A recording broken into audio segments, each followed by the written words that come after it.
The walls begin to rise. Bricks are placed in rhythm, mortar is applied with restraint, and clean joints keep the wall both strong and refined. The frame of the house takes shape.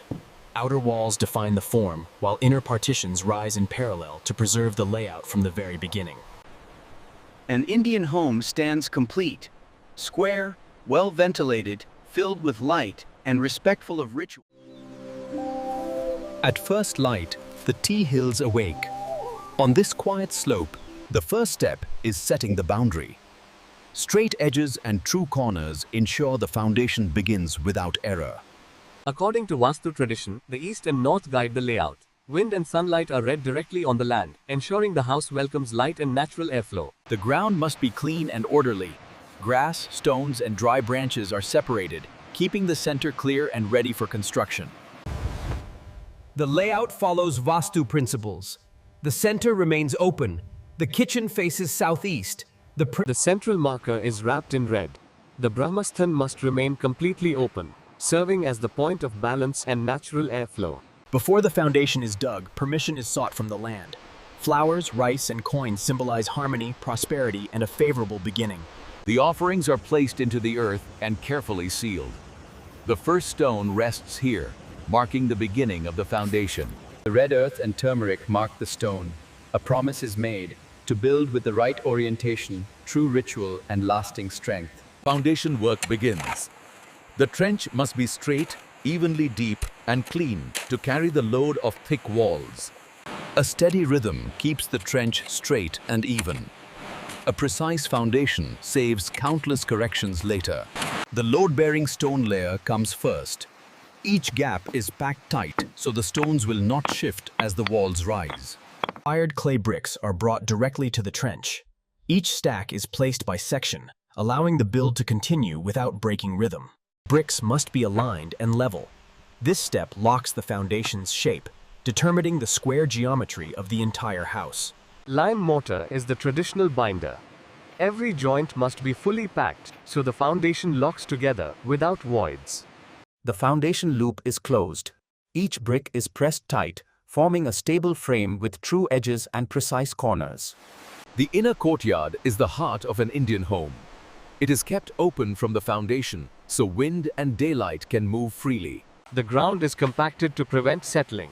Even, consistent tamping ensures a durable floor with fewer future cracks.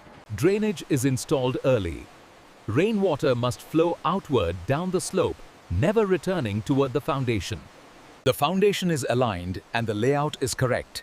Now the work can move forward to raising the walls and the structural frame. The walls begin to rise. Bricks are placed in rhythm, mortar is applied with restraint, and clean joints keep the wall both strong and refined. The frame of the house takes shape. Outer walls define the form, while inner partitions rise in parallel to preserve the layout from the very beginning. Thick walls resist heat, but only if the thickness is consistent. Checking during construction prevents costly corrections later. Small windows keep the house cool. A wooden form holds the shape, allowing a precise opening for a future jali fit. Jali defines Indian architecture. When installed correctly, it allows airflow while casting beautiful patterned shadows. Even a slight misalignment can catch vibration and distort the pattern. Each jali panel is locked firmly in place on site. Columns and beams form the backbone of the roof. Columns must be straight, beams must be locked tight so the frame stays square and strong.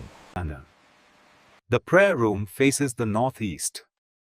This space is built with extra care and kept clean. The kitchen sits in the southeast, the zone of fire. The platform and ventilation are prepared in advance. The main bedroom faces the southwest for stability. Thicker walls and fewer openings keep the space quiet, cool, and calm. The deep veranda is a signature of Indian homes. It casts shade, reduces heat, and gives the facade a layered sense of depth. Air from the waterfall must pass through the house. Ventilation is adjusted now, while the walls can still be corrected with ease. The entrance steps are set firm and even. A well-aligned approach brings light, openness, and a sense of dignity to the house. Exterior lime plaster keeps the walls cool and durable. When smoothed correctly, it gives the house a clean finish with traditional character. A layered facade creates a modern form. Shading slats reduce heat, while still allowing soft daylight to pass. The roof frame is locked with beams and tensioned ropes. Stability is essential to withstand wind and rain on the hillside. The extended roof edge shields the house from sun and rain.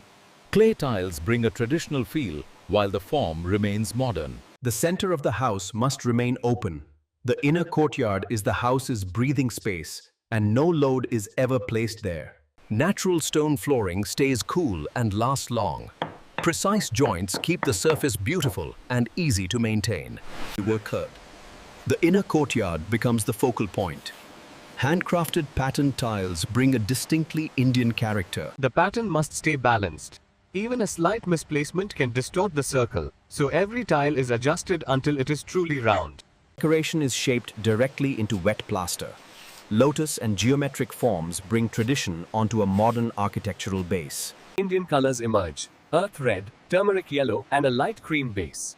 Accents are used sparingly to keep the house vibrant yet modern. Color control is the final facade step. Every surface must be clean, even, and accented in the right proportion.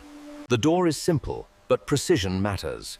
Smooth movement confirms the frame is square and the floor is level. The deep balcony provides shade and views. A perforated railing keeps it safe while maintaining a continuous jali character. The corridor around the courtyard is essential. It connects every space and guides airflow in a continuous loop. The kitchen must vent smoke efficiently. Testing airflow on site allows adjustments before the house is fully finished. The prayer room is completed with simplicity and respect. Clean, open, and correctly oriented. These are what matter most. Open planning makes the house feel larger and allows air to move freely. Low partitions define zones without blocking light. Interior walls must be smooth and bright to reflect natural light. Lime plaster is finished carefully so the walls stay clean and cool. The stone floors are washed clean to reveal their natural grain. Proper cleaning leaves them polished without becoming slippery. Checking straight lines is checking quality. Straight edges, true slats, and aligned railings give the house both strength and refinement. The west side receives stronger afternoon heat. Additional slats reduce harsh sunlight while still allowing airflow. The front yard defines the first impression. Gravel and stone give clear structure, while shrubs soften the space and bring coolness. Proper drainage defines the life of the house. Testing with real water allows slopes to be corrected to the right standard. Finishing means cleanliness. The clearer the colors, the stronger the facade appears, and the more refined the house feels. And here's. Interiors remain minimal to honor the architecture. Few elements, coarse textiles. The house entry ritual begins by cooking the first pot of milk and rice. Fire is lit to clear. When the doors open, the house begins to breathe. Air moves through, smoke exits cleanly, and light fills the inner courtyard. A final walkthrough, moving exactly as one would live. Smooth steps confirm the layout, floors, and paths are truly right. Small details define quality. Rugs must stay clean. From the outside, the house clearly shews its character. Modern in form, yet deeply Indian through the veranda, shading slats, and jali. The overall composition is balanced. Roof, balcony, courtyard, and pathways align as a single, complete design. These facade layers create depth. Slats and jali are not only visual elements, they form a system for shade and ventilation. From the balcony, the courtyard becomes the center of light. Jali shadows drift across the floor, creating a character all their own. The Brahmasthan stays empty, the courtyard remains bright, and the surrounding tight corridor allows air to flow. A simple cleaning lets light do the rest. The jali patterns become sharp, bringing a sense of coolness and calm. Thick walls and small openings reduce heat. With jali and corridors, air still moves gently and evenly through the house. The yard edge is defined with white gravel. A single clean line brings order and elevates the entire composition. The deep veranda frames the landscape like a living painting. The house blends into nature while keeping a strong, modern form. After every step is complete, this is the moment to look back. A house is not only for living, When space is returned to the architecture, consistency becomes clear. The empty center, layered shade, and airflow moving through the house. An Indian home stands complete, square, well ventilated, filled with light, and respectful of ritual.